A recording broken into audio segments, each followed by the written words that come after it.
విశాఖపట్నం పర్యటనలో జనసేన పార్టీ చేస్తున్న అనేక కార్యక్రమాలు,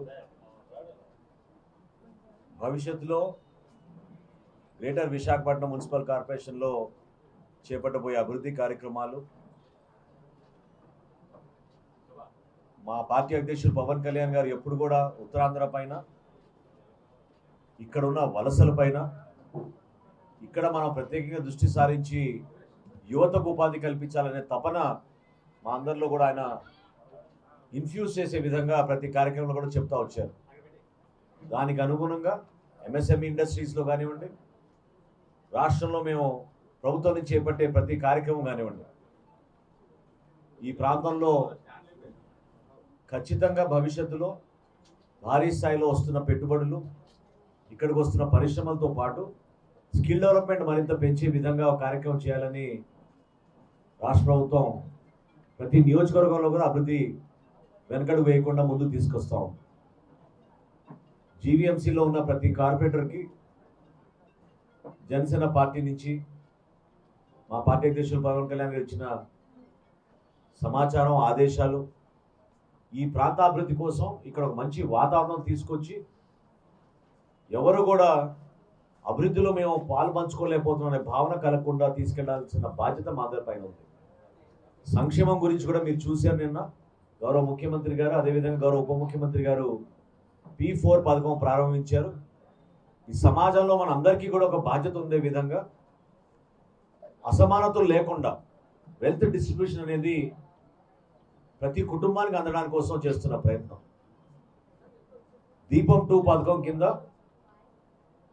ఉచిత గ్యాస్ సిలిండర్లు ప్రారంభం ఎప్పుడైతే చేశామో, నిన్నటితో రాష్ట్ర వ్యాప్తంగా 99 లక్షల లబ్ధిదారులకి మేము ఉచిత గ్యాస్ పంపిణీ చేశాం. ఈరోజు చివరి రోజు, మళ్ళీ రేపటి నుంచి మళ్ళీ ఆ స్కీము మరొకసారి బుకింగ్ చేసుకోవడానికి వర్తిస్తుంది. సో ఈ ఆర్థిక సంవత్సరంలో 2025-26లో 3 గ్యాస్ సిలిండర్లు మరొకసారి ప్రతి కుటుంబానికి అందించడానికి కోసం పౌర సరఫరా శాఖ నుంచి మేము చేస్తున్న కార్యక్రమం రేపటి నుంచి ప్రారంభమవుతుంది. ధాన్యం కొనుగోలు విషయంలో మీరు చూశారు, శ్రీకాకుళంలో కానివ్వండి, విజయనగరంలో కానివ్వండి, విశాఖపట్నంలో కానివ్వండి, ఇవి ఉమ్మడి జిల్లాల గురించి మాట్లాడుతున్నాను నేను. అద్భుతంగా ధాన్యం కొనుగోలు గతంలో ఎప్పుడు లేని విధంగా రైతులను ఆదుకొని 24 గంటల లోపే వాళ్ళందరికీ కూడా డబ్బులు చెల్లించడం జరిగింది. రాష్ట్ర వ్యాప్తంగా 34,52,000 మెట్రిక్ టన్నులు ధాన్యం కొనుగోలు చేసి 8,200 కోట్ల రూపాయలు రైతుల ఖాతాల్లోకి నగదు జమ చేయడం 24 గంటల్లోనే చేశాం. పవన్ కళ్యాణ్ గారు చేస్తున్న పంచాయతీరాజ్ శాఖలో అనేక అభివృద్ధి కార్యక్రమాలు ప్రతి గ్రామంలో కూడా, ప్రత్యేకంగా మన గిరిజన ప్రాంతాల్లో ఎప్పటి నుంచో అభివృద్ధి కాని ప్రాంతాలు, రోడ్ల విషయంలో వివక్ష చూపించారు. అటువంటి ప్రాంతాల్లో కూడా ఆయన స్వయంగా పర్యటించి ఏ విధంగా ఒక మార్పు తీసుకొచ్చారో ప్రజల జీవితాల్లో మనం చూస్తూ వచ్చాం. మా శాసనసభ్యులు మేమందరం కూడా పవన్ కళ్యాణ్ గారి నాయకత్వంలో మనం జరిగిన శాసనసభ సమావేశంలో ఖచ్చితంగా జనసేన పార్టీ 21 నియోజకవర్గాల్లో కూడా ఒక అంకిత భావంతో అభివృద్ధి, సంక్షేమం రెండు కూడా సమానంగా ముందు తీసుకెళ్లి ప్రజల్ని ఆదుకోవడానికి కోసం ఒక చక్కటి ప్రణాళిక మేము సిద్ధం చేసుకుంటున్నాం. మొన్న పిఠాపురం సభలో జరిగిన మా ఆవిర్భావ సభ ఒక అద్భుతమైన స్పందన. ప్రత్యేకంగా విశాఖపట్నం జిల్లాలో ఉన్న మా జన సైనికులు, మా వీర మహిళలు భారీ ఎత్తున ఆ సభలో పాల్గొన్నందుకు, సభని విజయవంతం చేసినందుకు ప్రతి ఒక్కరిని కూడా మనస్ఫూర్తిగా ఈ సందర్భంగా నేను ధన్యవాదాలు తెలుపుకుంటున్నాను. ఈరోజు మేము నిర్వహించుకోబోయే కార్యకర్తల సమావేశం కూడా ప్రత్యేకంగా దానిపైనే ఏ విధంగా ఒక డిసిప్లిన్ విధానంలో దూర ప్రాంతాల నుంచి కూడా అందరూ తరలి వచ్చి మా గౌరవ శాసనసభ్యులు, మా జిల్లా అధ్యక్షులు, మా సీనియర్ నాయకులు అందరూ కూడా కలిసికట్టుగా సమిష్టి నాయకత్వంలో పవన్ కళ్యాణ్ గారు ఆశించిన విధంగా ఒక అద్భుతమైన సభ మార్చి 14వ తారీఖున మా ఆవిర్భావ సభని పిఠాపురంలో విజయవంతం చేసినందుకు మా నాయకులందరికీ కూడా మనస్ఫూర్తిగా పవన్ కళ్యాణ్ గారి తరఫున, జనసేన పార్టీ తరఫున ధన్యవాదాలు తెలుపుకుంటున్నాం. రాబోయే రోజుల్లో పార్టీని పటిష్టం చేసే విధంగా మండల స్థాయి నుంచి గ్రామ స్థాయి నుంచి ప్రత్యేకంగా బూత్ స్థాయి వరకు కూడా మేము కమిటీలు ఏర్పాటు చేసుకుని సిద్ధమయ్యే విధంగా ఒక ప్రణాళిక సిద్ధం చేసుకుంటున్నాం.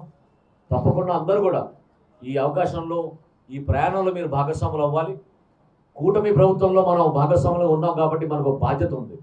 భారతీయ జనతా పార్టీ నాయకులు, తెలుగుదేశం పార్టీ నాయకులతో కలిసి మనం ప్రజల కోసం అంకిత భావంతో పనిచేస్తున్నాం. దానికోసం మనం మన పార్టీ అధ్యక్షుడు పవన్ కళ్యాణ్ గారు ఇచ్చిన ఆదేశాలని తూచా తప్పకుండా మనం పాటించి పార్టీని ఎప్పుడు కూడా ప్రజలకి మరింత దగ్గరయ్యే విధంగా పనిచేయాల్సిన సందర్భం ఇది. సో రాబోయే రోజుల్లో గతంలో ఏ విధంగా మేము పోరాటం చేశామో, ఏ విధంగా ప్రజల దగ్గర నుంచి మేము జనవాణి కార్యక్రమం తీసుకెళ్ళి వాళ్ళు ఎదుర్కొన్న సమస్యల కోసం పరిష్కారం కోసం మేము నిలబడ్డాము, ఏ విధంగా విశాఖపట్నంలో దౌర్జన్యంగా ఎప్పుడు లేని విధంగా లా అండ్ ఆర్డర్ సమస్యలు సృష్టించి భూ కబ్జాలు చేశారో వాటిని ఏ విధంగా వ్యతిరేకించారో మీరు చూశారు. స్థానికంగా చేసిన పర్యావరణానికి జరిగిన నష్టం ఏ విధంగా మా నాయకులు పోరాడారో మీ అందరికీ తెలుసు. ప్రజాధనాన్ని వృధా చేస్తూ ఋషికొండలో ఏ విధంగా నిర్మాణం చేశారో వాళ్ళ సొంత అవసరాల కోసం మీరందరూ చూశారు. ఆ రోజులు పోయినాయి. ఒక అంకిత భావంతో రాజకీయాల్లో నిజాయితీగా విలువలతో కూడిన రాజకీయాలు చేయడానికి కోసం జనసేన పార్టీ ఈరోజు ప్రజల దగ్గర నిలబడింది. ప్రభుత్వంలో మేము భాగస్వాములు ఉన్నాం కాబట్టి పవన్ కళ్యాణ్ గారి నాయకత్వంలో, రాష్ట్రంలో గౌరవ ముఖ్యమంత్రి గారు చంద్రబాబు నాయుడు గారి నాయకత్వంలో, కేంద్రంలో నరేంద్ర మోడీ గారి నాయకత్వంలో మన రాష్ట్రానికి ఒక బంగారు భవిష్యత్తు ఉందనే నమ్మకంతో మేము అందరం కూడా కలిసికట్టుగా ముందుకెళ్తామని ఈ సందర్భంగా మీ అందరికీ మరొకసారి తెలుపుకుంటున్నాను. మరిన్ని వీడియోస్ కోసం ఛానల్ ని సబ్స్క్రైబ్ చేయండి. లేటెస్ట్ అప్డేట్స్ కోసం వాట్సాప్ ఛానల్ ని ఫాలో అవ్వండి. ఆ లింక్ డిస్క్రిప్షన్ లో ఉంది.